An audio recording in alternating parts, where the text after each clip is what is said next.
At 4 o'clock. Okay. 4 o'clock. All right. Well, I'll read our COVID preamble.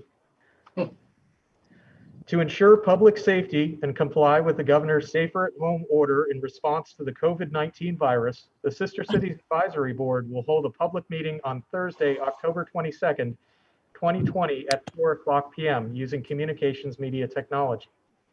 Pursuant to Executive Order numbers 20-69 issued by the Office of Governor Ron DeSantis on March 20th, 2020, municipalities may conduct meetings of their governing boards without having a quorum of its members present physically or at any specific location, and utilizing communications media technology such as telephonic or video conferencing as provided by Section 120.545B2 Florida statutes.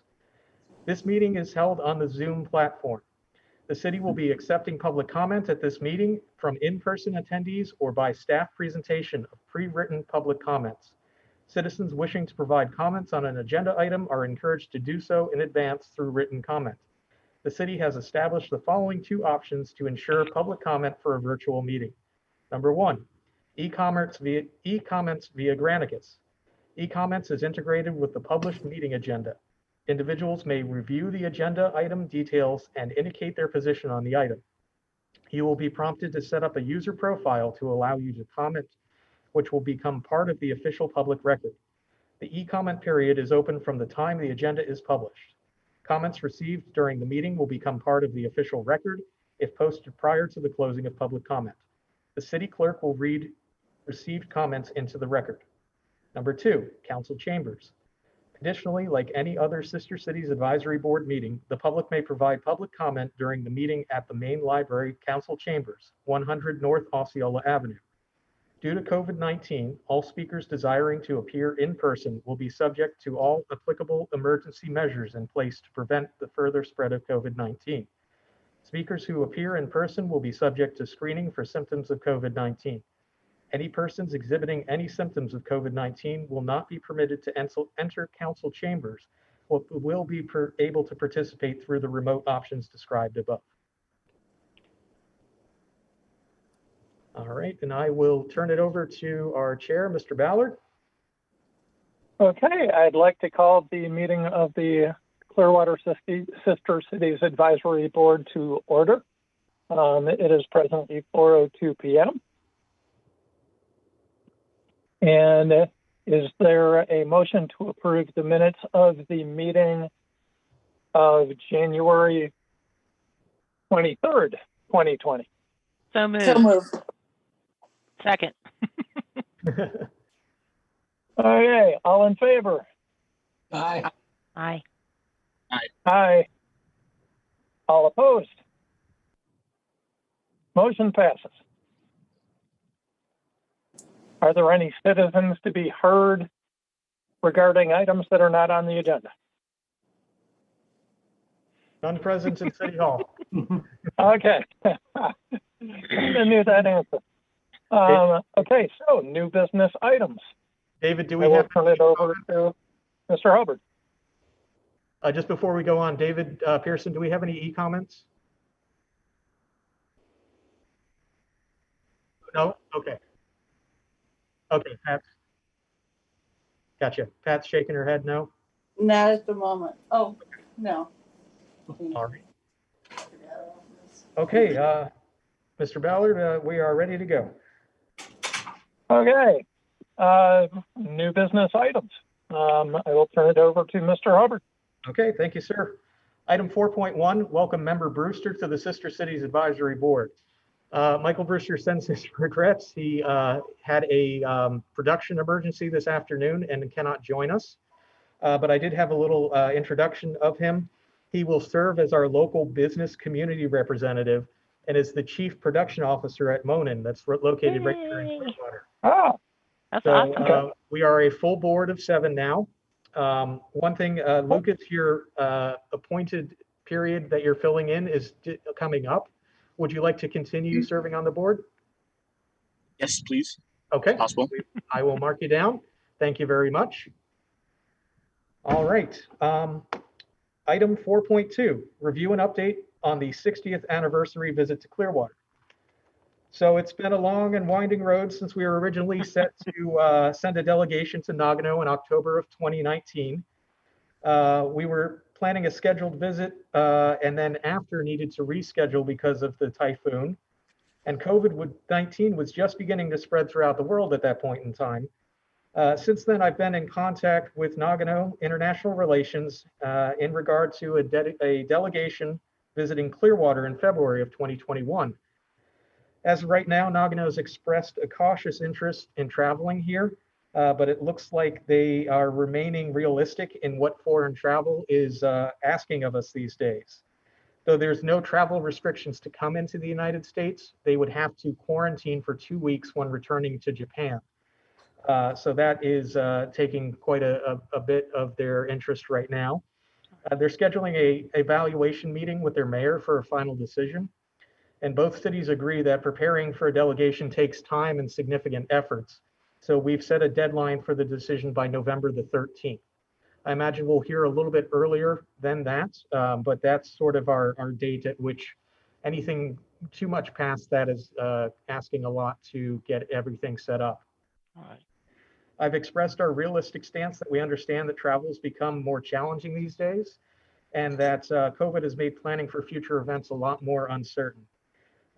Based on the email exchange I've had with our contemporaries in Japan, I feel it's likely that the delegation will choose not to visit in February, simply with just the outlook of everything and the difficulty of world travel at this point. If this is the case, we'll have a choice to make on whether we consider a 61st anniversary visit, possibly with a schedule of October 2021 and February 2022. Or to postpone to a other significant anniversary date. This one would be the 65th anniversary that would come up in 2025. Since the members of this board will be invited as ambassadors to travel with the delegation, I just wanted to see what your thoughts are just at this current point in time, and just know that we can change our minds in the future. But what would your inclinations be towards a 61st visit or a potential 65th visit? Mr. Chairman. Go ahead, Candy. Recognize Ms. Parks. So I would be inclined to say, yes, let's try to do a 61st. I think that those relationships are really important back and forth. And it would be a big missing piece of this relationship. So I'd be disappointed if we couldn't do something in 2021 or early 2022. So I would not want to wait longer than that. If travel is safe and everybody feels comfortable in doing it. We're getting good news about airplane travel, but still we've got to go to think of other people and think of safety of not just ourselves but other people that we're traveling with. So and visiting, of course, in Japan. But I'm hoping that we can do a 61st visit. If I can chime in, I agree. I think 65 is 5 years out is a little much. I think if we, as long as everyone's okay with it, I think 61st or 62nd is definitely doable. So the one statement or question I have is, it seems like Nagano always is celebrating a year after the anniversary, because our agreement was signed in 1959. So to me, it really 2019 was our 60th anniversary. But I agree with everyone else. I hate to put it off longer. I think it's good. I think it's good to keep the exchanges going back and forth. And I think that'll be a long time between exchanges on the official level, on the city level. And I would tentatively agree that we should try for it, because one would hope that a year from now, things would be stable and somewhat resolved. So tentative, yes. I would agree. I think waiting out till 65 is, waiting for 65. I think it's important to keep the communication and the opportunity to have face-to-face. I think that's important. I also agree, Okay, as soon as possible. all right. Well, I will keep you posted, and, you know, just keep you updated as far as what Nagano says as well, as far as their desire to come here in February. Not to interrupt, but is the Olympics are still on for next summer? Is that right? So far as we know, is that correct? That's the last I've heard. And I thought Yeah. I heard they were not going I to believe change. so. Okay. Okay. All right. Any other questions or discussion on that item? Okay. We'll move on to 4.3, review and update on the status of the 2021 exchange programs. Not only has the delegation been impacted, but so too have the other traditional annual exchanges. The high school exchange, the young ambassadors, middle school exchange, and the teacher exchange have all been impacted. For the high school exchange, the students selected for the 2020 visit will be continued to the 2021 exchange. I'll verify with each of the families that the student is still interested in traveling. Since the fall and winter are advised to be a difficult season for COVID, I can check with the families in January as well ahead of our next scheduled meeting. This way we can discuss how to proceed with filling vacancies, if any, and coordinate with Pam for the orientation schedule for them to begin their orientation process. Candy, do you have any updates on the Sister Cities Inc. Young Ambassadors program? No, we're kind of the same way. All the students that were picked, we've offered the opportunity to go next summer. The last I saw, though, we talk about the 2-week quarantine once the kids get there. Mm-hmm. So I don't know. We're just not sure how to proceed with that. But again, things may change in the next few months. Yep. But yes, our kids are still all willing to go. At least they were when we talked to them back in April. Okay. They were all willing to go again. Very good. Thank you. I spoke to Allison, the teacher who was going to take the students, and she's also on board if the program goes forward. She does have other things that she committed to several years ago that are happening next summer. So she wants to check dates. And so that's something that, you know, I told her we were probably not close to being able to set dates quite yet, but I'd let her know as soon as we were, so she could check and make sure that she's available. Excellent. Thank you. Any update on teacher exchanges as far that you have, Pam? Yeah, you know, we're communicating with the same department, so in Nagano, I think. So Mr. Kanazawa, you know, doesn't want to commit to a yes or a no at this point because we don't know for sure. I reached out to the teachers who were selected to go last year who didn't get to go. And Daryl Schuster is very interested in going.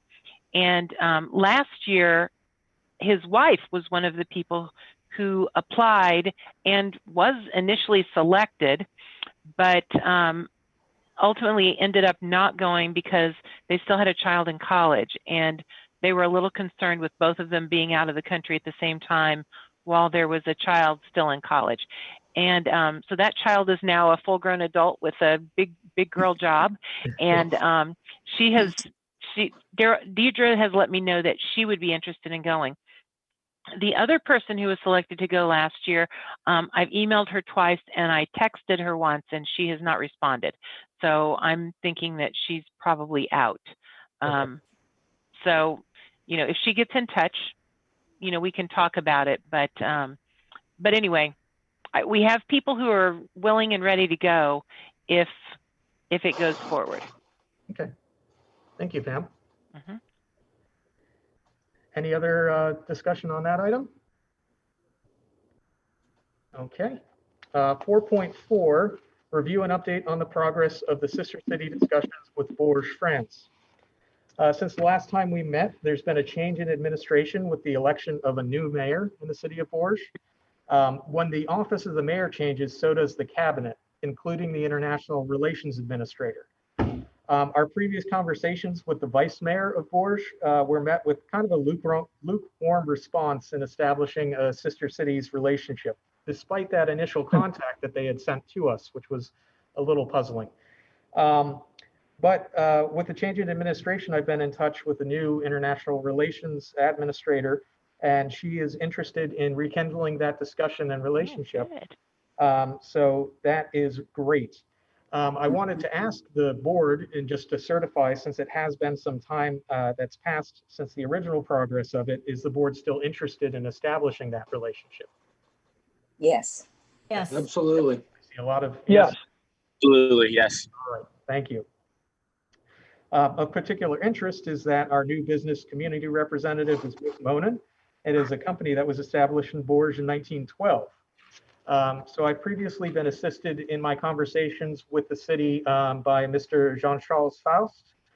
He's the honorary consul of France in the Tampa Bay area, and he's been invaluable in providing some translation and discussion to fill in the gaps in our conversation with them.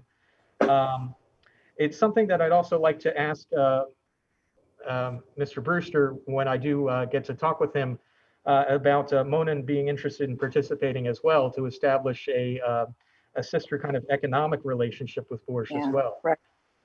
So that's room for some creation and new interaction with a future sister city. All right. Anything else on there?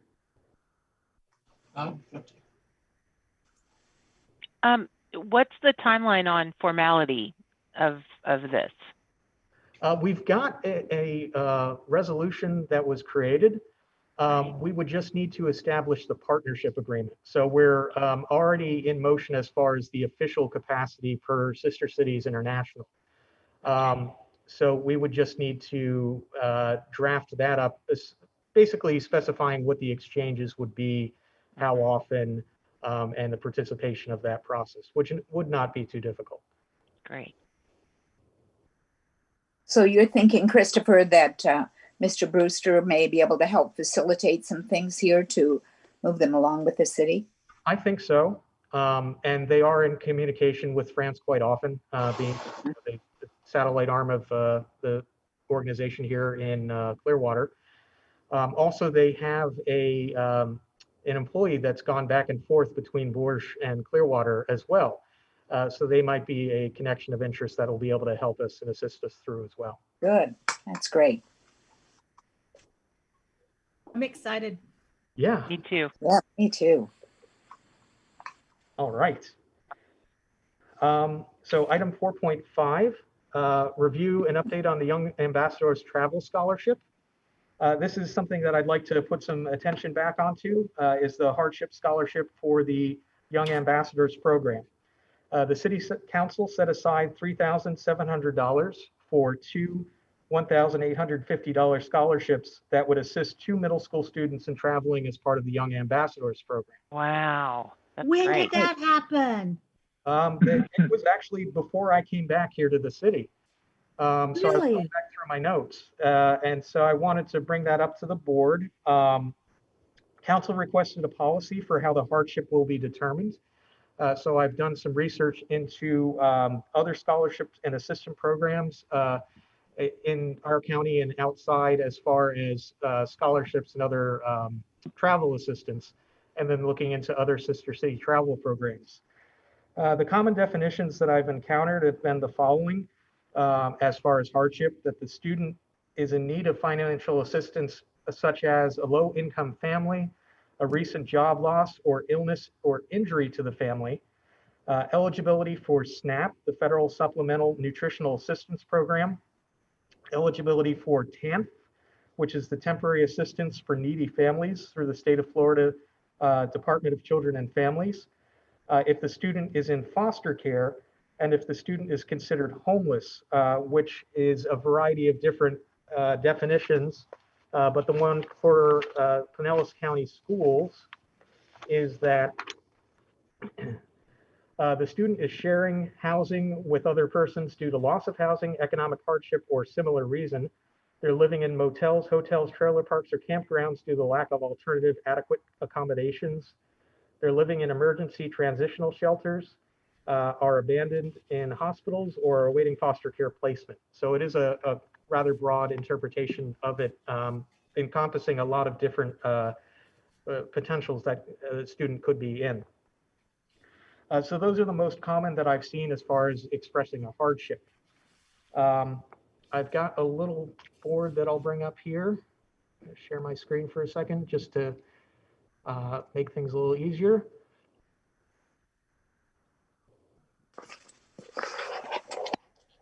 All right, can everyone see a blue screen, Young Ambassador hardship? Yes. Okay. Yes. So these are some of the review things that we would do as a panel.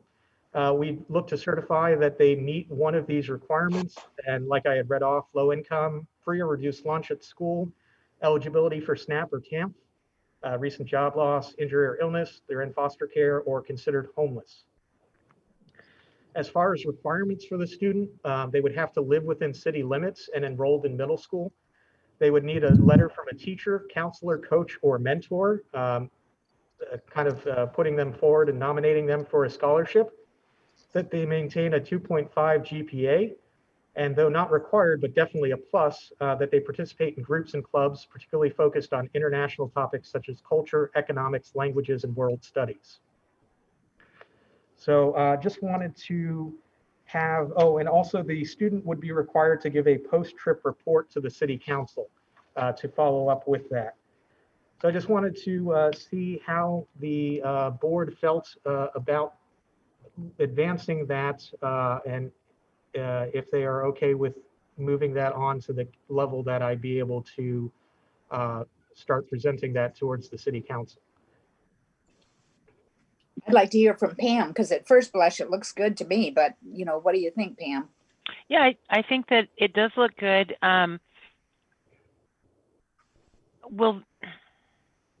So the way that somebody would recommend them. Yes. I'm just a little concerned, like a teacher is not going to know if they qualify, not necessarily. I mean, the student would probably have to tell the teacher that their family, the teacher would know if they were on free or reduced lunch at school, but they wouldn't know if outside of school they qualify for SNAP or TAMP. That's a pretty drastic level of poverty. Okay. So I'm just wondering about the initial, if a student couldn't just apply for this rather than having to go through a teacher, coach, or mentor. Would it be a letter of recommendation maybe? Of just they're a talk to the student's academic or social performance in class? Yeah, I think that's very reasonable. How you're going to, teachers, coaches, and mentors might not have access to whether or not the child reaches that level of poverty. So yeah, that's my concern. Is we need to figure out a way for, you know, how is this marketed, and how do people, because if a student is able to advocate for himself and can go to a teacher, coach, or mentor and say, hey, you know, I'm interested in going on this, you know, trip to Japan, and there's a scholarship for people, and, you know, I qualify. I think that would be good, but how the teacher, coach, or mentor would approach that in order to, I'm just afraid we won't get anybody. We won't get any applicants because of the way that they have to be referred. Does that make sense? Yeah. I don't. Is it okay? I just wanted to, oh, sorry, go ahead. No, Lucas, go ahead, because mine will take longer. Oh, sorry. I just wanted to kind of say from personal experience, I think the free or reduced lunch is kind of a very, very broad term or way to describe impoverished students. And I know from personal anecdotes, I guess, some people that are on reduced lunch that, you know, could afford this trip perfectly fine. And then I know people that aren't on it and that could not afford the trip. So I Right. think it's something needs to be like, you can't just go to like a database of all the kids and search through there, because that, I don't know, won't really provide the best results in my opinion. Right. Yeah, I agree with that. Thank you. So Christopher, we have on our application, because our scholarship program is not as, we don't have the funds to pay for a whole student's trip. So we usually have about $1,000 and we try to spread it amongst the students that we feel like might need it, or, and ours isn't needs based either. But in our application, we include that there could be a scholarship, but we could also, I don't know if that's permitted, that we could include a link to your scholarship, because the kids are going to see the application, and then maybe on your web page, how you have stuff about the young ambassadors, then you might have a link to that scholarship and the requirements as well. And then I don't know how you promote, we have always had trouble with how to promote our trip within the schools. And, maybe you could help us promote and also include about your scholarship when you're promoting. But I can see that maybe we could work together. And if I put a link on our website and our application, because sometimes we don't know till the kids get picked that they're in need. And I know we had a perfect student this year. And we actually did get someone, one of our board members got one of their church members to pay for half of her trip. So, and we've had that before where we had a foster child, and the guardian ad litems went together and came up with money. And then he was able again to get someone to help finance the other part of the trip. That was before we had a scholarship fund. So it's not, we don't know till till they've already been selected. And I think sometimes it keeps some kids from applying because they know. Yeah, I was going to say, that's what I was going to say. Kids who are, particularly like if they're homeless, they're not going to be looking around for an exchange trip to Japan. I mean, that's a severe level of poverty we're looking at for that scholarship. So, I don't know. I think we have to be really careful about how you market it, I don't know. Mike, you were a counselor, weren't you? Do you have any good ideas? Yes, I was. Fully retired now, so not current on latest practices in the schools. One thought that was occurring, and of course right now, in terms of just getting the word out, once upon a time before COVID, there were the district training sessions, start of the year, mid-year, and so on. And certainly mentioning a scholarship of this type would be easy in the counseling district and services, I'm certain. Past, and I agree with the it being a little bit of an extreme notion going with the homelessness. The counselors would be in a bit better position to know some more about the families. And for instance, with COVID, whether there had been job loss that had occurred recently. I'm just trying to figure out the intersection between the students in need and the students who want to go on an exchange trip to Nagano. Like, how do we get those two to cross over so we have the candidates? Right. And I want to make sure we balance the equitability for the students in need with removing a stigma too of feeling like they're falling into this impoverished category. Exactly. I will say that we never discuss with none of the other applicants know who's getting a scholarship or who's not. That's not anyone's business. That we try to keep all that private. I do think this way we could, the three of us, the city, the schools, and us, that we could market it. And Michael, do you think that the counselor would be a good resource then to help us market it to the right students? In many cases, yes. Pam, being fully retired, I'm curious, what % of students are showing up for in-person classes these days? As a rough It's percentage. around 50%. Okay. That it's makes changing things a on little bit Monday, harder. so yeah. Yeah. But I mean, everybody's in class every Right. day. Just some of them are on a computer in class, and some of them are, their body's True. there. Mhm. Yes. I just wanted to mention, I don't know how because every year I hear about the Hispanic Heritage Essay Scholarship, and then there's another one this year where you could write another essay about like voting and get stuff like that. So, and usually my teachers tell me that right when it comes time. So I don't know how that kind of gets out, but I know a lot of my friends that do those kind of things because they hear about it from our teachers. So that might be a good way to do it. Candy already sends me the advertising material, and I send it out to all the world language teachers in the district. We already do that, and we have had James and Candy both come to our district-wide training, like Mike suggested. That's a great suggestion.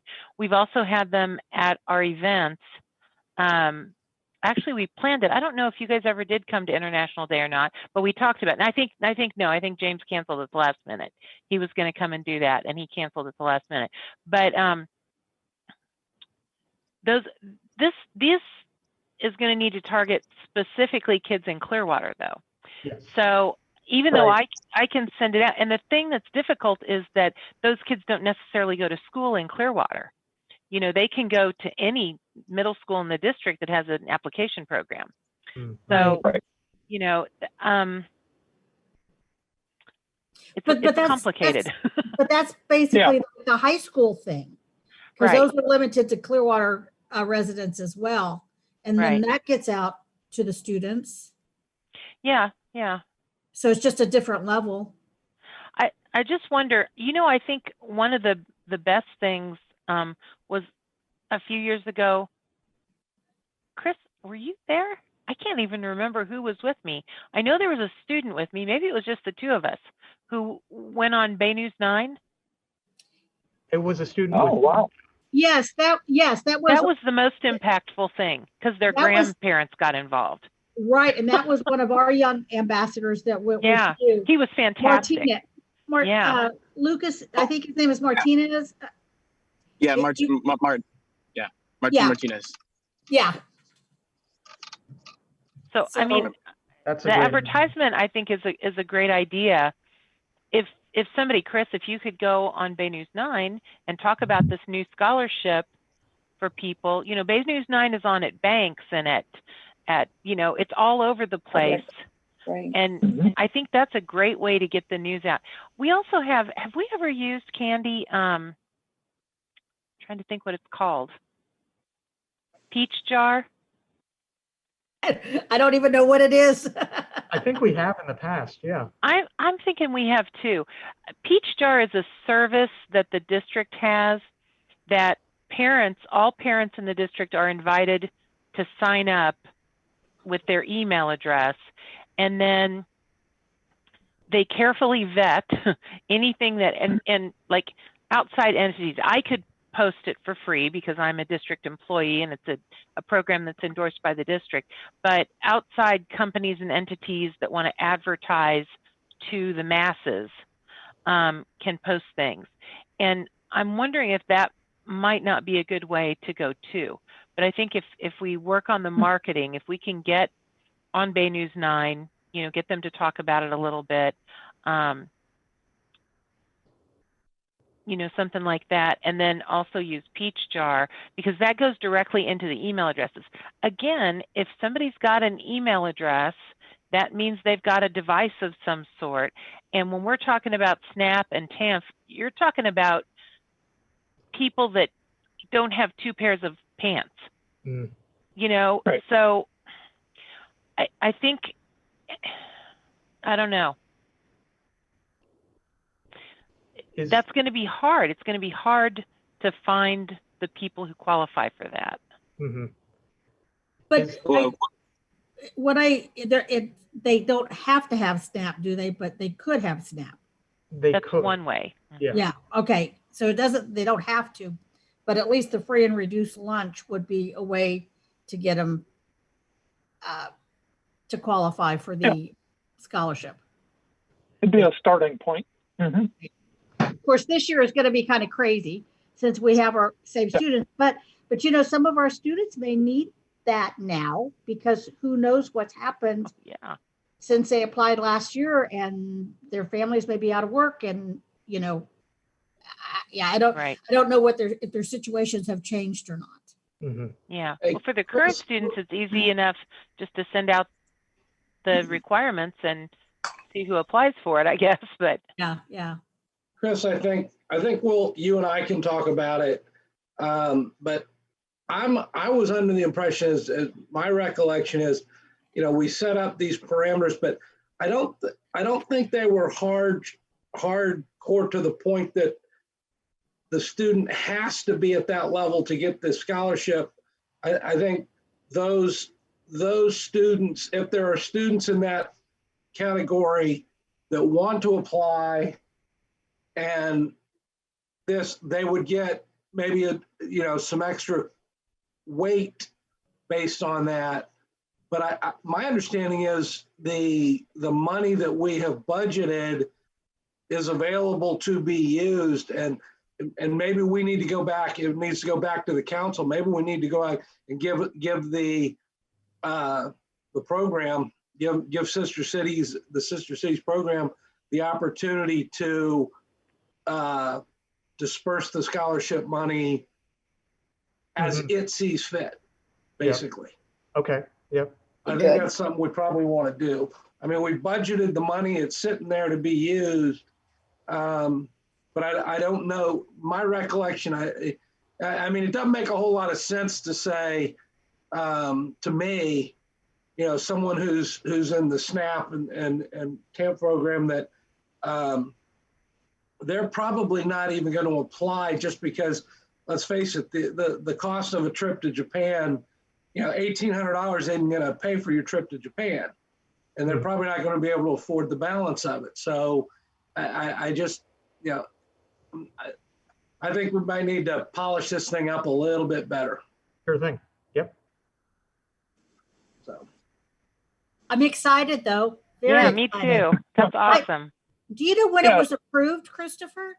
I can look that up for you. I've got an email. I'm terrible with dates ever since COVID kicked in. Yeah. There was, as part of agenda tracking, it was created possibly in November of 2018, I think. But I'll look it up for you. Was it that We long don't ago? know about this. Today was the first time I've heard that it was approved. I remember going to the council, and some of our board came, and we made the presentation, and nothing. It had been added to our agenda tracking system and was there for quite some time.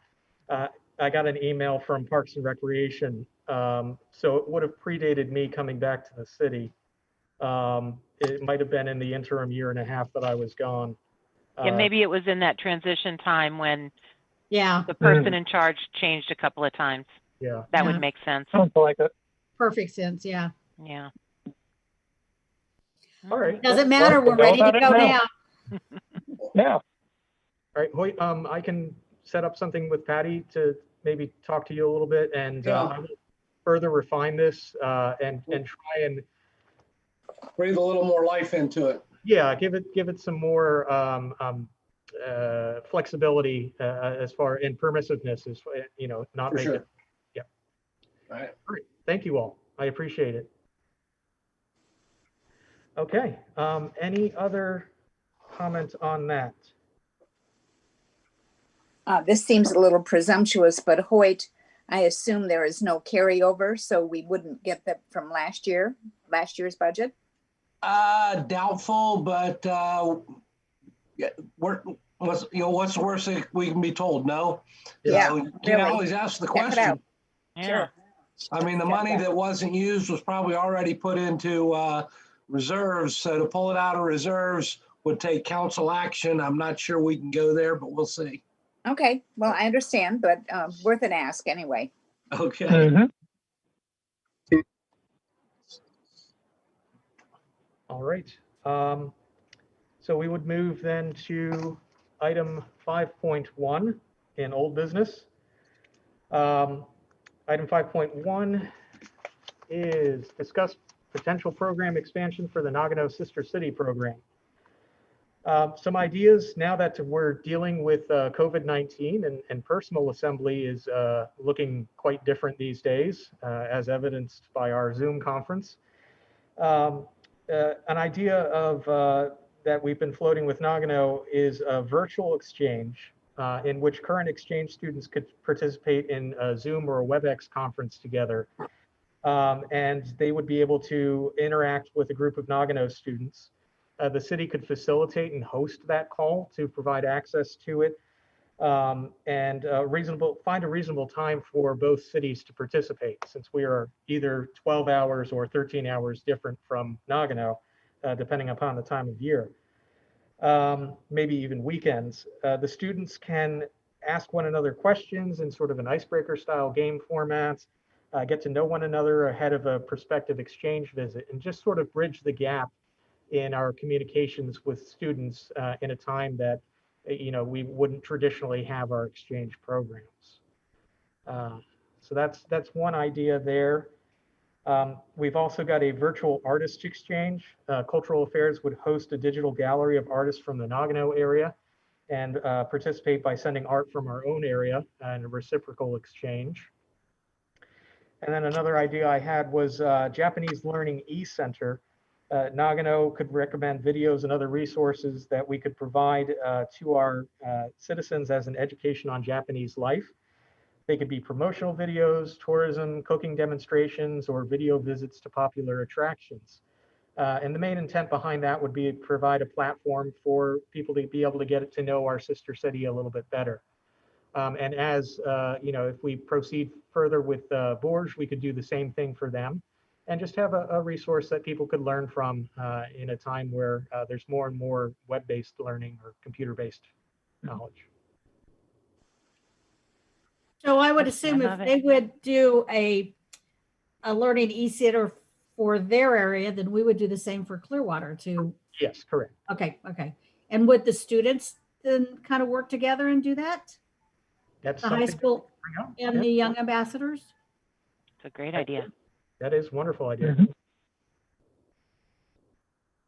I was a little confused, Christopher, because the Board of Education in Nagano also contacted Yako Volk, who is on our board, and asked her about the virtual exchanges. So her and Stephanie then did an email and sent it to the Board of Education, and I guess they were going to send it on to someone else. Okay. But we haven't heard anything. So I was kind of surprised when Yako told me at our last meeting that she had heard from the board. I've been talking with international relations in Nagano City. So they're separate from the educational board. It may have been mentioned over to them as a possibility for them to consider, but we hadn't really gone too far as the implementation of it. I wanted to make sure to have a chance to bring it before the board before we really formalized anything.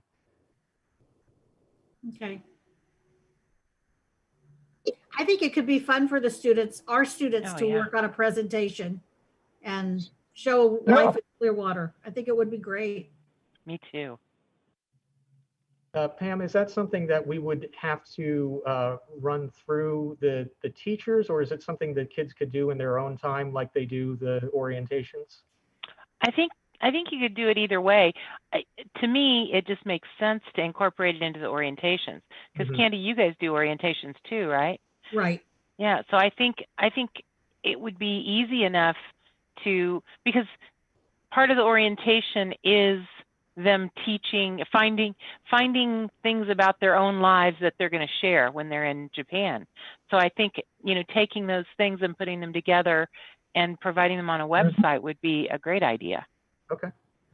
So I think that's easy. And how fun would it be to be able to chat with the groups? I love the idea. I think it's great. Yeah. Thank you. So Lucas, when you went to Nagano, did you do like a PowerPoint? Did you do a video that you shared something with the family about your life? Yeah, so I remember during the orientations, we were asked to kind of create like this is my life, my name is, this is what I do for fun, blah, blah, blah. And then you show it to the family and it's kind of like it's a really good icebreaker because, you know, explaining all these things, you know, through like Google Translate kind of takes a while. So having like a presentation where they can all ask questions and kind of learn a lot about you quickly is really useful. I like doing it. So basically using that format and expanding, I think the kids could make it work. The high school kids do two different products. They do, each one of them is assigned like an aspect of living in Clearwater. School life, home life, you know, the city, the beach, blah, blah, blah. And so they put that together and we use that for formal presentations. But each one of them also puts together a small photo album, like a physical photo album of printed pictures, and that shows their own lives, just like what Lucas was saying. And it's the icebreaker. They bring it out on the first night with the family, and then it's a lot easier if, you know, there's no Japanese and very little English involved for them to say, this is my mother, this is my father, this is my brother. And, you know, the things that everybody can understand, and then they share. And then we use those in the Clearwater room during the school festival. And, you know, the mayor sat down at the table and went through all 4 of those books with the kids, and they loved it, and they laughed, and they had such a good time, you know, saying, oh, and he looks like my brother, and, you know, and it was awesome. So, I mean, they already do that kind of thing in the orientation.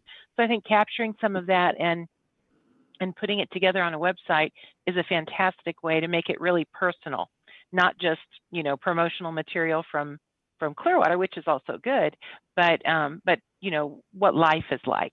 I think that's great. Yeah. Christopher, this is Sally. I really love the idea of thinking. This is sort of thinking outside the box, and it's what we're able to do now with Zoom and other media to use. This is really speaking from a very selfish point of view, but I'm the co-chair of my Rotary Club's program, and we realized that suddenly we've got kind of a wonderful opening for people. We had a program from Ireland a few weeks ago, and I'm thinking of, you know, that we could kind of do a speakers bureau exchange, particularly for what is there, 3 Clearwater Rotary Clubs. I'm in the Rotary Club of Dunedin, but I think it would be of great interest to have, especially in the wintertime, you know, when you have the snow monkey. There are just so many opportunities for pictorial stories about Nagano, which I think many people would not know about and be surprised.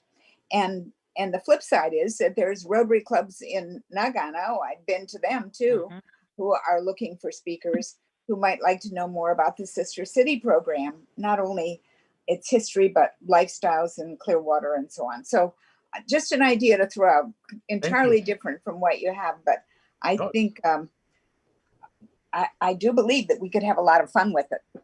Thank you. That's a great idea.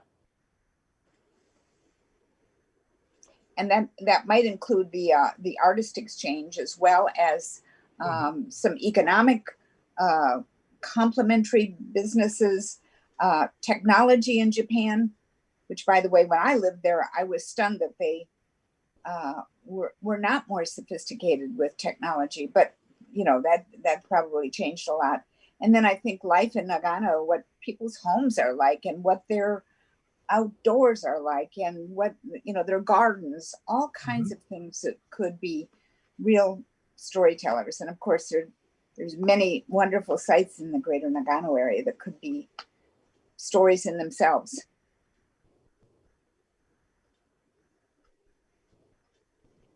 Thank you. Just writing down some notes. All right. Anything further that we'd like to discuss on this topic? Well, I think you've just kind of gotten our brains in gear. We can probably get a lot of ideas. So if you think thank you for bringing please, that up and let us think about it some more. So are there next steps? Please, if you have any ideas, send them to me. I will discover, you know, which inroads we could do, potentially partnering with our public communications division to make some Clearwater stories and personal, you know, programs for us. I will talk with Nagano as well about, what they would like to see as part of, our porting of our culture to them, and see where we can go from there. I'll follow up with you in our next meeting as far as what I've discovered and what we can create.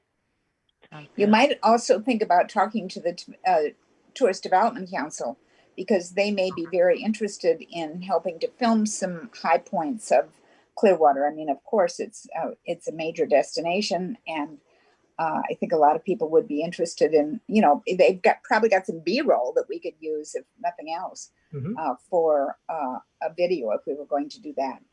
Okay, thank you. All right. Last item on our agenda is review and update on display of Nagano items at Clearwater Historical Society at South Ward. And I just wanted to let you know we've taken a lot of the trade smaller good items from the library, since it's been closed now, over to the Historical Society for display. We've got the large items still, the kimonos and the armor, here at the city's collection until we can find the best way of ensuring them and housing them in a different facility. But for the meantime, a lot of the items that can be displayed are over there and ready to get set up for people to interact with them in a different location. Are those considered on loan? They're on loan, yes. Okay. Yep, they're still maintained by the city, but on loan to the Historical Society. Thank you. All right. Well, that is my section. Candy, we've got your director's report.